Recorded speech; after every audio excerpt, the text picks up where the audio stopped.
എത്ര മനോഹരമായ നിലയിൽ പൗലോസ് അവിടെ പ്രസംഗിച്ചു. നീ നിന്നെ തന്നെയും ഉപദേശത്തെയും ആരോട് പറയുന്നു? തിമോഥെയോസോട് പറയുന്നു.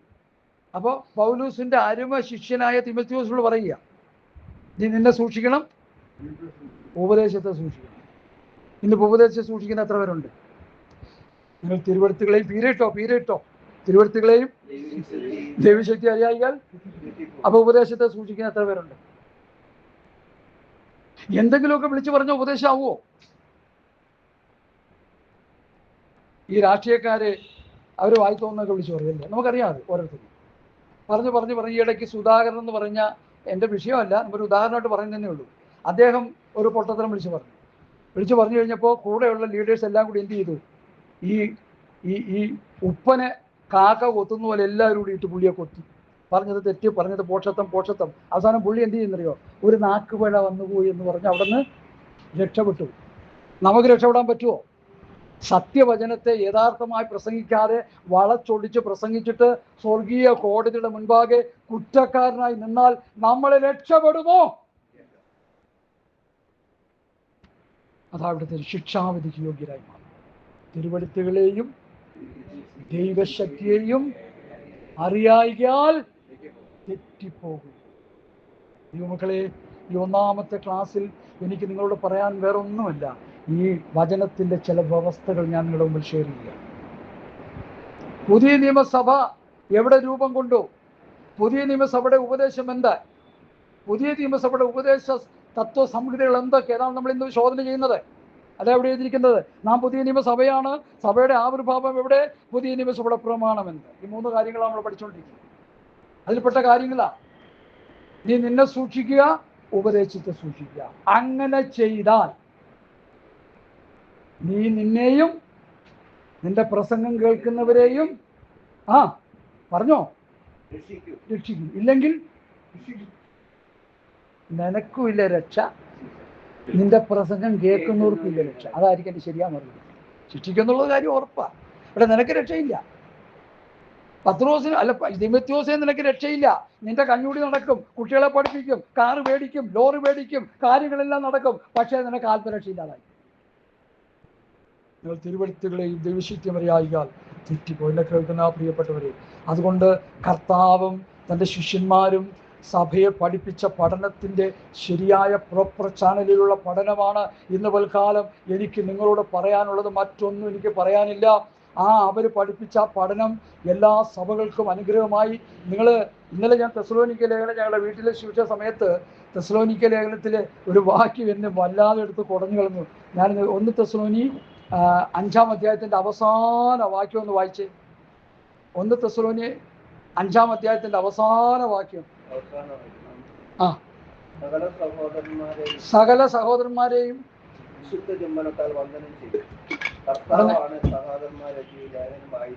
ഇനി ഞാൻ ഇവരുടെ ഈ വാക്യത്തെ ഒന്ന് അനലൈസ് ചെയ്യാൻ പോവാണ്. ശ്രദ്ധിച്ചു കേട്ടോണേ. നമ്മൾ കർത്താവിൻ്റെ മേശ അനുഭവിച്ചതിന് ശേഷം ബഹുമാനപ്പെട്ട പാസ്റ്റർ ഈ വാക്യം എടുത്തിട്ട് പറഞ്ഞു, എല്ലാവരും എഴുന്നേൽക്കാം, സകല സഹോദരന്മാരെയും വിശുദ്ധ ചുംബനത്താൽ എല്ലാവരും വിശുദ്ധ ചുംബനത്താൽ വന്ദനം ചെയ്തിട്ടു. താഴെയുള്ള കാര്യം അങ്ങ് മറന്നു കളയുക. താഴെ എന്താ എഴുതിയേക്കുന്നത്?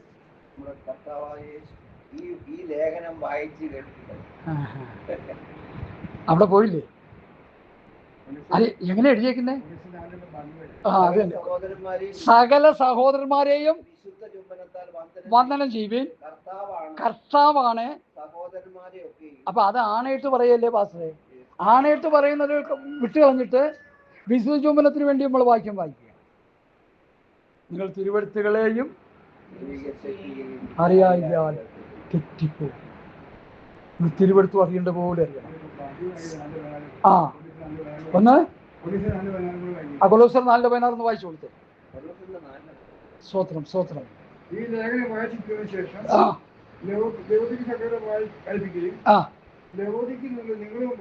ലവോദിക്കയിലുള്ളത് നിങ്ങളും വായിക്കുകയും അവർ അങ്ങോട്ടും ഇങ്ങോട്ടും ഈ ലേഖനം എന്ത് ചെയ്യുക? വായിച്ചു കൊടുക്കും. കാരണം ഇതെന്തുകൊണ്ടാ ഈ ലേഖനം? ഇതെന്തുകൊണ്ടാ? അത് ശരിക്കും മനസ്സിലാകണമെങ്കിൽ 1 കൊരിന്ത്യർ 14:37-38 വായിക്കണം. അത് ഇതിലുണ്ട്, ഞാൻ എഴുതിയിട്ടുണ്ടോ? വായിച്ചേ. 1 14:37-38 ഒന്ന് വായിച്ചേ. അതിവിടെ എഴുതിയിട്ടുണ്ട് ഞാൻ. 1 കൊരിന്ത്യർ 14:37-38. വായിച്ചേ. താൻ പ്രവാചകനെന്നോ ആത്മീകനെന്നോ ഒരുത്തിന് തോന്നുന്നു എങ്കിൽ ഞാൻ നിങ്ങൾക്ക് എഴുതുന്നത് അയ്യോ അതങ്ങനെ കർത്താവിന്റെ കൽപ്പനയാകുന്നു. അടുത്ത് അറിയുന്നില്ലെങ്കിൽ അതെന്താ ക്ലോസ്? ആരെങ്കിലും ശ്രദ്ധിച്ചിട്ടുണ്ടോ അത്? ഈ യോഹന്നാന്റെ സുവിശേഷം വെളിപ്പാട് പുസ്തകത്തിൽ ഇരിക്കുന്നു. എന്താണ്? ചെവിയുള്ളവൻ ആ ഒരു വിഷയത്തോടൊന്ന് കടുപ്പിച്ച് ചിന്തിച്ചാൽ മതി. ചെവി ഉണ്ടെങ്കിൽ കേട്ടാൽ, മനസ്സ് വെച്ച് കേട്ടാൽ മതി, ഇനി കേൾക്കണ്ട. ഈ പ്രമാണങ്ങൾ, വചനങ്ങൾ നമ്മൾ മനസ്സ് വെച്ച് കേട്ടനുസരിക്കണമെന്നാണ് അതിൻ്റെ ദ്വയാർത്ഥം. നീ പ്രവാചകനായിരിക്കാം, ആത്മീകനായിരിക്കാം. ഞാൻ എഴുതുന്നത് പറ ദൈവത്തിന്റെ കൽപ്പനയാകുന്നു. അപ്പൊ പൗലൂസ് തരുന്നത്, പത്രോസ് തരുന്നത്, യോഹന്നാൻ തരുന്നത്, യാക്കോബ് തരുന്നത്, യൂദ തരുന്നത് കർത്താവിന്റെ കൽപ്പന. അതാണ് 17 നമ്മൾ വായിച്ചത്. നീ എനിക്ക് തന്ന വചനം ഞാൻ അവർക്ക് കൊടുത്തു. നിന്റെ വചനം ഞാൻ അവർക്ക് കൊടുത്തിരിക്കുന്നു. നീ എന്നെ അയച്ചതുപോലെ ഞാൻ അവരെ അയച്ചിരിക്കുന്നു. ഇവരുടെ വചനത്താൽ എന്നിൽ വിശ്വസിക്കാനിരിക്കുന്നവരോട് ഞാൻ അപേക്ഷിക്കുന്നു എന്നീ വചനം നമ്മൾ പഠിച്ചു വരുമ്പോൾ അവർ പറയുന്നത് പുതിയ നിയമസഭയുടെ ഉപദേശം, പ്രമാണം, സ്വർഗീയ കോടതിയുടെ നിയമമാണ്. അപ്പോസ്തലന്മാർ തരുന്ന ഉപദേശങ്ങൾ അത് വിട്ടുകളയരുത്, അത് തള്ളിക്കളയരുത്, അത് കോട്ടിക്കളയരുത്, അത് കൂട്ടിച്ചേർക്കരുത്, അത് മറിച്ചു കളയരുത്. സ്വർഗീയ കോടതിയുടെ മുൻപാകെ ഞാനും നിങ്ങളും പിടിക്കപ്പെടും. ഇത് പറയാനാണ് ആൻറ്റി ഞങ്ങൾ പൊങ്ങം സഭയിലേക്ക് വന്നത്. നിങ്ങൾ ഒരുപക്ഷെ നേരത്തെ കേട്ടിട്ടുണ്ടാകാം, ഇല്ലെങ്കിൽ കേട്ടിട്ടില്ലാകാം. കേട്ടിട്ടുണ്ടെങ്കിൽ ഒന്നുകൂടി ഉറപ്പിച്ച് പറയാനാണ്. ഇത് വിട്ടു കഴിഞ്ഞാൽ നമ്മൾ പോയി. അവിടെ അടി നടന്നുകൊണ്ടിരിക്കുക, പൂര അടി നടന്നുകൊണ്ടിരിക്കുക. ഇറാൻ എന്ന രാജ്യം കുട്ടിച്ചോറായി. എനിക്കതിനെക്കുറിച്ച് വേദനയോടെ പറയാനുള്ള ഒരു കാര്യം മാത്രമേ ഞാൻ പറയുന്നുള്ളൂ. ഇസ്രായേൽ രാജ്യം പറഞ്ഞു വീണ ഏത് കാലഘട്ടത്തിലാണ്? ആണല്ലോ, 48. ആ 48 മുതൽ ഈ കുഞ്ഞു രാജ്യത്തെ ഈ നീചന്മാര് വളഞ്ഞിട്ട് ആക്രമിച്ചുകൊണ്ടിരിക്കുക. അല്ലെ, പരമാവധി ഉപദ്രവിച്ചു. ആ ഇസ്രായേൽ പ്രധാനമന്ത്രി, ഞാനൊരു ഇസ്രായേലിൻ്റെയും അവരുടെ പക്ഷം പിടിക്കില്ല, ഞാൻ ജെനുവിനായിട്ടുള്ള കാര്യം പറയുക. അയാൾ പറഞ്ഞു, ഞങ്ങൾ പിറന്നു വീണ അന്ന് മുതൽ ഞങ്ങൾ അനുഭവിക്കുന്ന കഷ്ടതകൾക്ക് ഒരു വിരാമം കണ്ടിട്ടേ ഞങ്ങൾ മാറത്തുള്ളൂ. അത് അവരല്ല അടിക്കുന്നത്, സ്വർഗത്തിലെ ദൈവം ഈ ശത്രുനിരയെ തകർക്കുക ചെയ്യുന്നത്. ഈ വേറൊരു തിരിച്ചടി ഉണ്ടാവും. ഇസ്രായേൽ ഗോഗമാഗോ യുദ്ധം ഇവർ മുഖാന്തരം, കാരണം ഇവരൊരു തകർന്ന് തരിപ്പണമാവുമല്ലോ. അവസാനം ഇവരെല്ലാം കൂടി ചേർന്ന്, ഈ ഫാർസികൾ എന്ന് പറയുന്നതാണ് ഇറാനികൾ, ഇവരെല്ലാം കൂടി ചേർന്ന് ഗോഗമാഗോന്റെ നേതൃത്വത്തിൽ ഇസ്രായേലിനെതിരെ ഘോരമായി യുദ്ധം ചെയ്ത് ഇസ്രായേലിന്റെ 3-2 നശിപ്പിക്കുന്ന ഒരു കാര്യമുണ്ട്. അതെന്തിനാന്ന് ചോദിച്ചാൽ, ഈ ഞങ്ങളുടെ പിതാക്കന്മാർ, അവരുടെ പിതാക്കന്മാർ വിളിച്ചു പറഞ്ഞു, യവന്റെ രക്തം ഞങ്ങളുടെ മേലും ഞങ്ങളുടെ സന്തതികളുടെ മേലും വരട്ടെന്ന് യഹൂദ പരീക്ഷകൾ ഇന്നേക്ക് 2000 വർഷങ്ങൾക്ക് വിളിച്ചു പറഞ്ഞതിൻ്റെ ശിക്ഷ എന്ന വണ്ണം വരും ദിവസങ്ങളിൽ, വരും വർഷങ്ങളിൽ ഇസ്രായേൽ പർവ്വത നിരകളിൽ ഗോഗ് മാഗോഗിന്റെ നേതൃത്വത്തിൽ ഒരു വലിയ ശത്രുനിര കടന്നു വരും. അതിൻ്റെ പ്രധാന സഖ്യകക്ഷി ഇറാനായിരിക്കും. ഞാനത് ആ ഭാഗം വചനത്തിലൂടെ പഠിച്ചു കഴിഞ്ഞപ്പോൾ എനിക്ക് വലിയ സന്തോഷമായി. കാരണം ഇസ്രയേലിലെ 3-2 എന്ത് ചെയ്യും?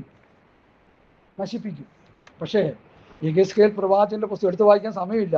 38-39 അധ്യായം നിങ്ങൾ വായിച്ചു നോക്കണം. ഞാൻ യെരൂശലേമിൽ ഗോഗ് മാഗോഗിന് ഒരു ശവക്കുഴി കൊടുക്കും. ശവക്കുഴി. ആ പർവ്വത നിരകളിൽ ഇസ്രയേലിനെതിരെ യുദ്ധം ചെയ്യാൻ വരുന്ന ഒരൊറ്റ ഒരെണ്ണവും അവിടെ നിന്ന് പുറത്തു പോകത്തില്ല. അവരുടെ ശവശരീരങ്ങൾ പക്ഷികളും മൃഗങ്ങളും, പക്ഷികൾ കൊത്തിക്കീറി തിന്നും, മൃഗങ്ങൾ മാംസം തിന്ന് അവരുടെ രക്തം കുടിക്കും. ആ സകല മനുഷ്യരെയും ഗോഗുമാഗോഗിനെയും ഇന്ന് കാണുന്ന ഈ വമ്പന്മാരെ മുഴുവൻ യെരൂശലേമിൽ ഒരു മഹാ ശവക്കോട്ട അവർക്ക് കൊടുക്കും. വേണമെങ്കിൽ ആ ഭാഗം ഞാനടുത്ത് ഒന്ന് ഓടിച്ച് പറഞ്ഞു. ഇത്രയും പറഞ്ഞപ്പോൾ അത് പറയാനായിട്ട് എൻ്റെ ഹൃദയത്തിൽ ഒരു പ്രേരണ കർത്താവ് തരുന്നുണ്ട്. അവർക്ക് കൊടുക്കുന്ന ശവക്കുഴിയെക്കുറിച്ച് ഇതൊരു ആ ഭാഗം ഞാൻ വചനത്തിലൂടെ നിങ്ങൾ വായിച്ചു കേൾപ്പിക്കാം. 38-ാം അധ്യായം എടുത്താട്ടെ. യെഹെസ്കേൽ പ്രവാചകന്റെ പുസ്തകം 38-ാം അധ്യായം. Hallelujah, hallelujah. സ്തോത്രം. അല്ല, 39.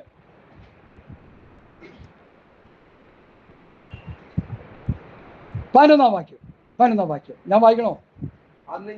അന്ന് ഞാൻ ഗോഗിന് ഇസ്രയേലിൽ ഒരു ശ്മശാന ഭൂമി കൊടുക്കും. കടലിന് കിഴക്കുവശത്ത് വഴിപോക്കരുടെ താഴ്വര തന്നെ. വഴിപോക്കർക്ക് അത് വഴിമുടക്കമായി തീരും. അവിടെ അവർ റഷ്യൻ പട്ടാളക്കാരെയും പാർസികളും പിന്നെ ആരാ ഇവരൊക്കെ കൂടെ വരുന്നത്? ഈജിപ്തുകാരുണ്ട്. ഒത്തിരി തോകരമുഖം ഒത്തിരി അറബ് രാജ്യങ്ങളും ഏതാനും ചില യൂറോപ്യൻ രാജ്യങ്ങളും കൂടി ഇസ്രയേലിനെതിരെ യുദ്ധം ചെയ്യാൻ വരുന്നവർക്ക് യെരുശലേമിൽ ഒരു വലിയ ശ്മശാന ഭൂമി ഒരുക്കി കൊടുക്കും. അതോടെ ഇവരുടെ ഇടപാട് ചീട്ടി വരും. മനസ്സിലായോ? ആ യുദ്ധത്തിൻ്റെ മുന്നോടി എന്ന വണ്ണമാണ് കാര്യങ്ങൾ നടന്നുകൊണ്ടിരിക്കുന്നത്. അപ്പം നമ്മൾ മനസ്സിലാക്കേണ്ട കാര്യം എന്താണ്? ഇസ്രയേലിൽ ഇവർക്ക് കൊണ്ടുവന്ന് ഒരു വലിയ യാഗം അവർക്ക് കൊടുത്ത് ഇവരെ അവിടെ കുഴിച്ചിട്ട് ഒരു ശ്മശാന ഭൂമി അവർക്ക് കൊടുക്കുമെന്നൊക്കെ പറഞ്ഞ് നമ്മൾ സന്തോഷിക്കുക. അതിനു മുമ്പ് സഭയെടുക്കപ്പെടും. എത്ര പേര് വിശ്വസിക്കുന്നുണ്ട്? അതിനു മുൻപ് സഭയെടുക്കപ്പെടും. ഈ മഹായുദ്ധത്തിന് മുൻപ് സഭ മാറ്റപ്പെടും. ഇസ്രയേലിനെതിരെ ഗോഗുമാഗോഗിന്റെ നേതൃത്വത്തിൽ മഹാസംഹാരമായ യുദ്ധം നടക്കുമ്പോൾ അതിനു മുൻപ് ദൈവസഭയുടെ നിന്ന് മാറ്റപ്പെടും. നമ്മൾ ഒരുങ്ങിയിരിക്കുന്നുണ്ടോ? നമ്മൾ ഉണർന്നിരിക്കുന്നുണ്ടോ? സകാലം ഉണർന്നും പ്രാർത്ഥിച്ചുകൊണ്ടിരിക്കുന്നുണ്ടോ? കർത്താവിന്റെ വരവിന് വേണ്ടി ഒരുങ്ങിയിരിക്കുന്ന ദൈവസഭകൾ എത്രയുണ്ട്? വ്യക്തികൾ എത്രയുണ്ട്? ഗ്രൂപ്പുകൾ എത്രയുണ്ട്? കർത്താവിൽ നിന്ന് ഭൗതികമായ അനുഗ്രഹങ്ങൾ പ്രാപിച്ച് സുഖലോലുപന്മാരെ പോലെ ജാതികളെ പോലെ ജീവിക്കുന്ന പന്തക്കോ സമൂഹമല്ലേ നമ്മുടെ മുൻപിലുള്ളത്? നമ്മുടെ അവസ്ഥ എന്തായിത്തീരും? ഹല്ലേലൂയ. അതുകൊണ്ട് തന്നെ കേൾക്കുന്ന പ്രിയപ്പെട്ടവരെ, കർത്താവിന്റെ വരവിന്റെ കുളമ്പടി ശബ്ദമാണ് ഇന്ന് നടക്കുന്ന യുദ്ധങ്ങൾ. കർത്താവിന്റെ വരവിന് മുൻപ് ഈ ലോകത്ത് സംഭവിക്കാൻ പോകുന്ന പ്രശ്നങ്ങളുടെ രൂക്ഷമായ അവസ്ഥകളാണ് കർത്താവ് പറഞ്ഞ പോലെ ഇത് ഈറ്റുനോവിന്റെ ആരംഭം. ഹല്ലേലൂയ. ഈറ്റുനോവ് എന്ന് പറഞ്ഞ പ്രസവത്തെ കാണിക്കുന്നത്. ഇതാ പ്രസവം നടക്കാൻ പോവുക, കർത്താവ് വരാൻ പോവുക, അതിനു മുമ്പ് നടക്കുന്ന സംഭവങ്ങളാ. ഇത് കണ്ടുകൊണ്ട് ഈ പ്രാവചനിക സൂക്തങ്ങളിലൂടെ ഈ വചനത്തിന്റെ വെളിപ്പാടുകൾ ഹൃദയത്തിൽ ഏറ്റെടുത്ത് ആത്മീകമായി ഒരുങ്ങുവാൻ, ഉണരുവാൻ പുതിയ നിയമസഭയോട് ഞാൻ ദൈവത്തിന്റെ ആലോചന വിളിച്ചു പറയുന്ന ഒരു പ്രവചന ശബ്ദം പോലെ. ഹല്ലേലൂയ. എത്ര പേരുണ്ട് ഈ വചനങ്ങൾ ഏറ്റെടുക്കുക? ഹല്ലേലൂയ, ഹല്ലേലൂയ, ഹല്ലേലൂയ, ഹല്ലേലൂയ. ചില വാക്യങ്ങളൂടെ വായിച്ച് ഞാൻ എൻ്റെ വാക്കുകൾക്ക് വിരാമം ഇടാൻ താല്പര്യപ്പെടുകയാണ്. സ്തോത്രം. 1 പത്രോസ് 1:12 വായിക്കാം. 1 പത്രോസ് 1:12.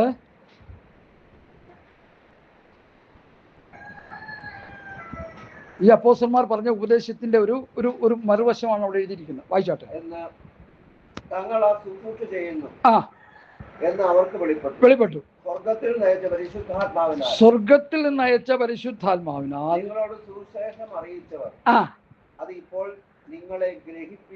അപ്പൊ ആരാ നമ്മളെ ഈ ഉപദേശം ഗ്രഹിപ്പിച്ചത്? സ്വർഗത്തിൽ നിന്ന് അയച്ച പരിശുദ്ധാത്മാവിനാൽ നിങ്ങളോട് സുവിശേഷം അറിയിച്ചവർ. അതാ മോശം കൂട്ടരാണോ അത്? അല്ലല്ലോ. കർത്താവിന്റെ കൂടെ നടന്ന ശിഷ്യന്മാർ പരിശുദ്ധാത്മാവിനെ പ്രാപിച്ചിട്ട് ഈ ഉപദേശം അവരെ അറിയിച്ചു. Hallelujah, hallelujah. അതിലേക്ക് ദൈവദൂതന്മാരും കുനിഞ്ഞു നോക്കുന്നു. ഇനി ഈ ശുശ്രൂഷ അവരെ ഭരമേൽപ്പിച്ചു, ഈ വചനം അവരെ ഭരമേൽപ്പിച്ചു എന്നുള്ളതിന് ലൂക്കോസ് 1:1 പ്രവൃത്തി 1:1 ഓരോരുത്തർക്കായിട്ട് വായിക്കാം. വായിച്ചിട്ട് 2 കൊരിന്ത്യർ ലേഖനം 5:17 മുതൽ 20 വരെ വായിച്ച് ഇന്നത്തെ ശുശ്രൂഷയ്ക്ക് ഇവിടെ വിരാമം ഇടുകയാണ്. വായിച്ചാട്ടെ. ലൂക്കോസ് 1:1 വായിച്ചാട്ടെ, പ്രവൃത്തി 1:1 വായിച്ചാട്ടെ. നമ്മൾ ശ്രദ്ധിക്കാതെ പോകുന്ന വചനങ്ങളാണിത്. വായിക്കാം. ലൂക്കോസ് 1:1 ആദ്യം വായിക്കാം. തെയോഫിലുസ് അപ്പൊ കർത്താവിന്റെ ശിഷ്യന്മാർ ആരാണ്? വചനത്തിന്റെ ശുശ്രൂഷകന്മാരായത്. അടുത്ത നമ്മെ പരമേൽപ്പിച്ചതുപോലെ നമ്മുടെ ഇടയിൽ പൂർണ്ണമായി പ്രമാണിച്ചു വരുന്ന കാര്യങ്ങളെ വിവരിക്കുന്ന ഒരു ചരിത്രം പലരും തുനിഞ്ഞിരിക്കൊണ്ട്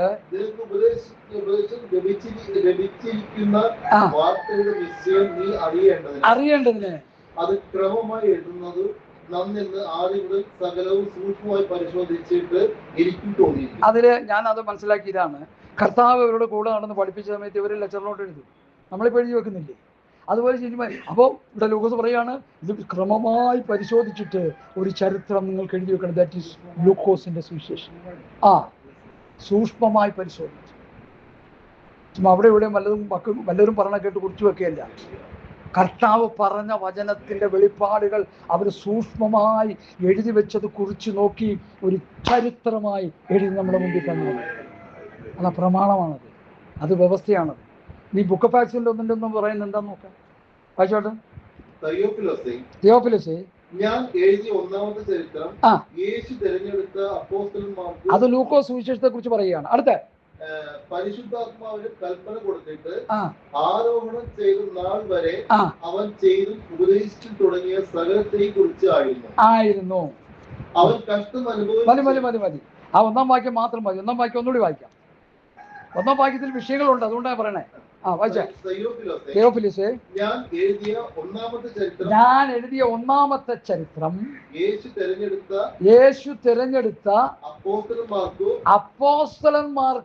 പരിശുദ്ധാത്മാവിനും കൊടുത്ത, അതെ, യേശു തിരഞ്ഞെടുത്ത അപ്പോസ്തലന്മാർക്ക് പരിശുദ്ധാത്മാവിനെ കൊടുത്തു. അത് മനസ്സിലാക്കണം നമ്മള്.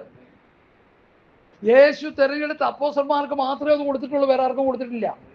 അത് സാധൂകരിക്കുകയാണ് 2 കൊരിന്ത്യർ ലേഖനം 5-ാം അധ്യായത്തിന്റെ 17 മുതൽ 20 വരെയുള്ള വേദഭാഗം. അതുകൂടി വായിച്ച് ഇവിടെ ശുശ്രൂഷ നിർത്തുകയാണ്. സ്തോത്രം. വായിച്ചാട്ടെ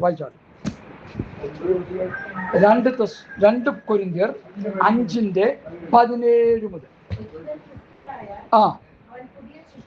ആമേൻ. കഴിഞ്ഞുപോയി,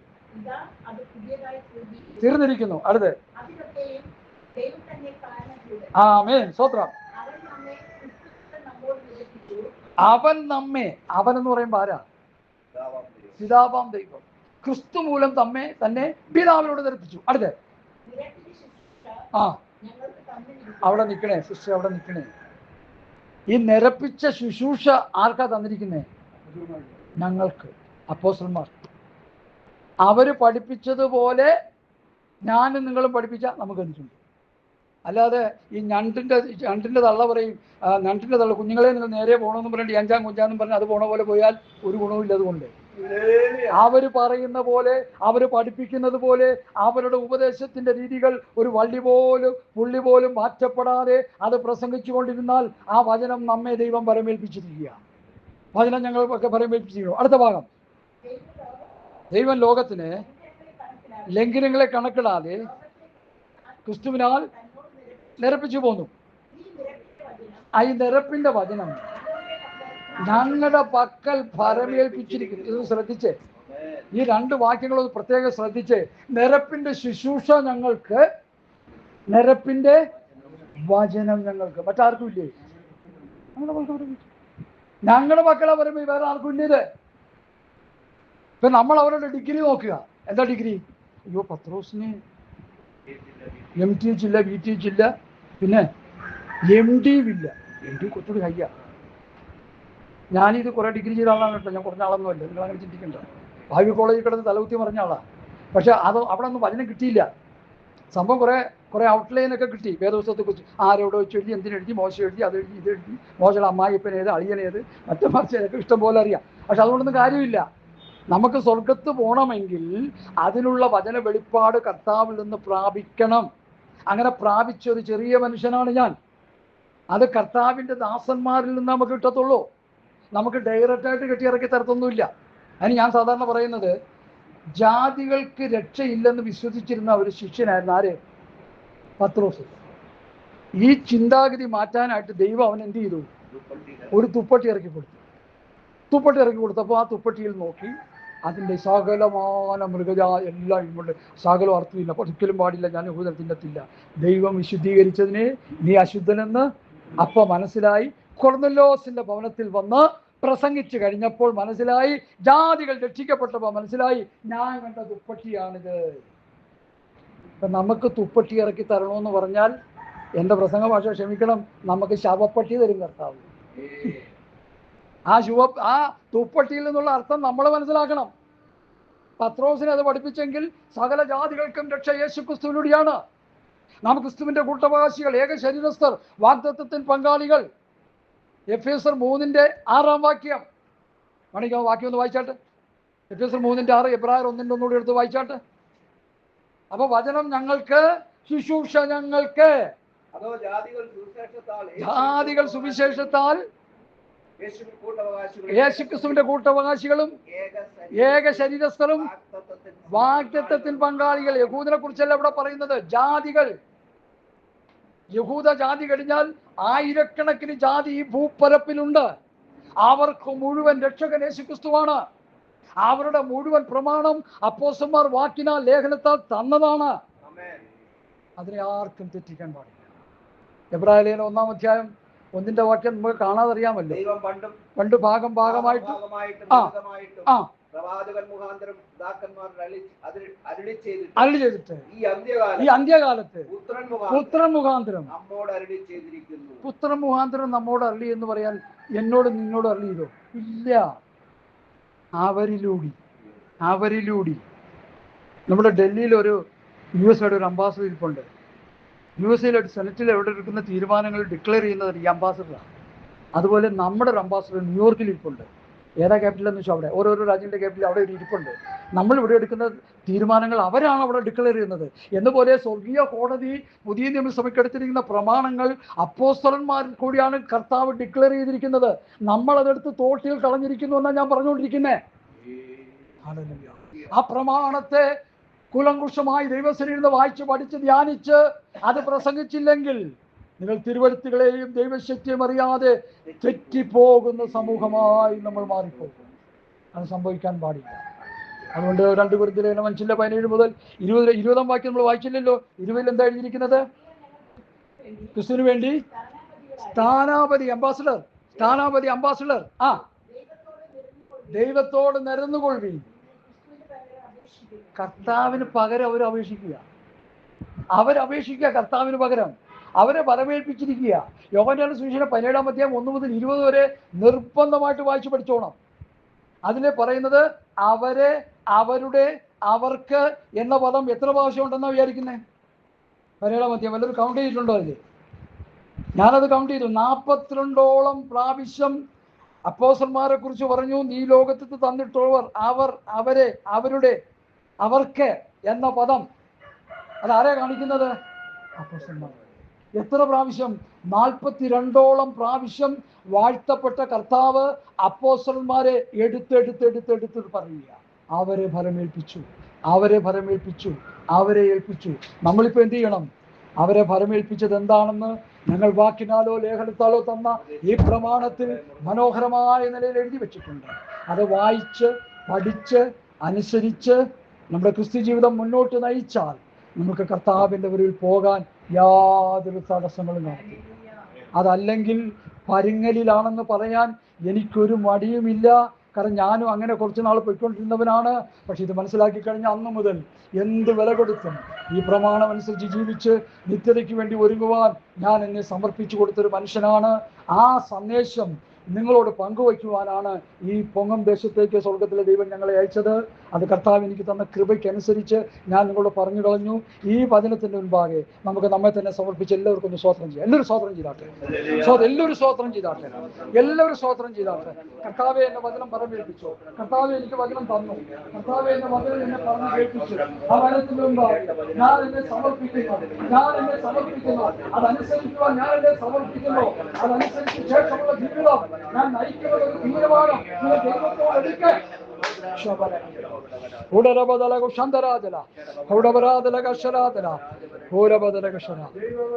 ജീവനും ശക്തിയുമാകയാൽ ആൽപരക്ഷയുണ്ടേവനും ഉള്ളത്തിൽ കൈക്കൊണ്ടാൽ ദൈവവചനം ജീവനും ശക്തിയുമാകയാൽ ആൽപരക്ഷയുണ്ടേവനും ഉള്ളത്തിൽ കൈക്കൊണ്ടാൽ ആൽപമരണം മാറും നീതിയിലവൻ വാഴും. ആൽപമരണം മാറും നീതിയിലവൻ വാഴും. കേൾക്കുക നാം, കാക്കുക നാം ജീവന്റെ വാക്യങ്ങൾ കേൾക്കുക നാം, കാക്കുക നാം ജീവന്റെ വാക്യങ്ങൾ. ദൈവവചനം ജീവനും ശക്തിയുമാകയാൽ ആത്മരക്ഷയുണ്ടേവനും ഉള്ളത്തിൽ കൈക്കൊണ്ടാൽ. ദൈവവചനം ജീവനും ശക്തിയുമാകയാൽ ആത്മരക്ഷയുണ്ടേവനും ഉള്ളത്തിൽ കൈക്കൊണ്ടാൽ. ആത്മമരണം മാറും, നീതിയിൽ അവൻ വാഴും. ആത്മമരണം മാറും, നീതിയിൽ അവൻ വാഴും. കേൾക്കുക നാം, കാക്കുക നാം ജീവന്റെ വാക്യങ്ങൾ. കേൾക്കുക നാം, കാക്കുക നാം ജീവന്റെ വാക്യങ്ങൾ. കേൾക്കുക നാം, കാക്കുക നാം ജീവന്റെ വാക്യങ്ങൾ. ഹല്ലേലൂയ. അല്പസമയം നമുക്ക് കർത്താവിനെ മഹത്വപ്പെടുത്താം. എത്ര ശ്രേഷ്ഠമേറിയ വചനത്തിന്റെ വെളിപ്പാടുകൾ ഓ സ്വർഗത്തിലെ ദൈവം നമുക്ക് പകർന്നു തരാനിടയായി.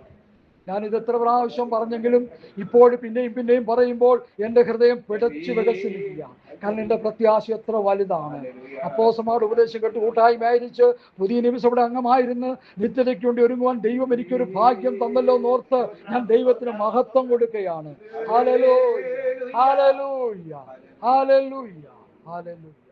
നമുക്ക് നമ്മെ തന്നെ കണ്ണുകളടച്ച് ധ്യാനിച്ച് പ്രാർത്ഥിച്ചുകൊണ്ടിരിക്കുമ്പോൾ കർത്താവിൻ്റെ ദാസന്മാരിൽ ആരെങ്കിലും ഒരാള് ശബ്ദമുയർത്തി പ്രാർത്ഥിച്ചാട്ടെ. ഹല്ലേലൂയ, ഹല്ലേലൂയ, ഹല്ലേലൂയ. സ്തോത്രം സ്തോത്രം സ്തോത്രം സ്തോത്രം സ്തോത്രം കർത്താവ് നിന്റെ പാദപീഠത്തിലായിരുപ്പാൻ കർത്താവെ വന്നതും ഒരു ദുരേയും കർത്താവ് നിന്റെ വചനം ധ്യാനിപ്പാനും കർത്താവെ സത്യങ്ങളെ കർത്താവെ അറിയുവാനും കർത്താവെ അവിടുന്ന് സഹായത്തിന്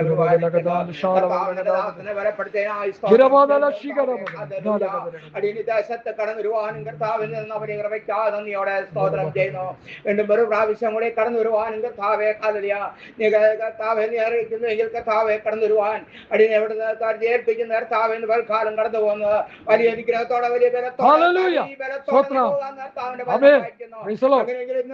കർത്താവിന്റെ ശക്തിയോടും ബലത്തോടും കൂടി സത്യത്തിന് വേണ്ടി നിലകൊള്ളുവാൻ കർത്താവെ ഞാൻ മരിക്കുന്ന ലാഭവും ജീവിക്കുന്ന ക്രിസ്തുവായിരുന്നു.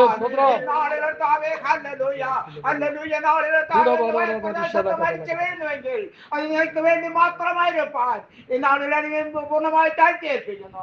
കർത്താവെ കേട്ട വചനത്തിന് വേണ്ടി കർത്താവ് വേണ്ടി താഴ്ത്തിയേൽപ്പിക്കുന്നു. യേശുവിന്റെ അധികാരമുള്ള നാമത്തിൽ അപേക്ഷിക്കുന്നവർ കേൾക്കണമെന്ന് ജോസഫ് ആശീർവാദം പറയുന്നത്. സ്തോത്രം സ്തോത്രം സ്തോത്രം സ്തോത്രം സ്തോത്രം. ആമേൻ ആമേൻ ആമേൻ ആമേൻ. സ്തോത്രം ആമേൻ. ഹല്ലേലൂയ ഹല്ലേലൂയ ഹല്ലേലൂയ ഹല്ലേലൂയ ഹല്ലേലൂയ ഹല്ലേലൂയ. സമാധാനത്തോടെ കടന്നു പോകാൻ കർത്താവിനെ അനുഗ്രഹിക്കട്ടെ.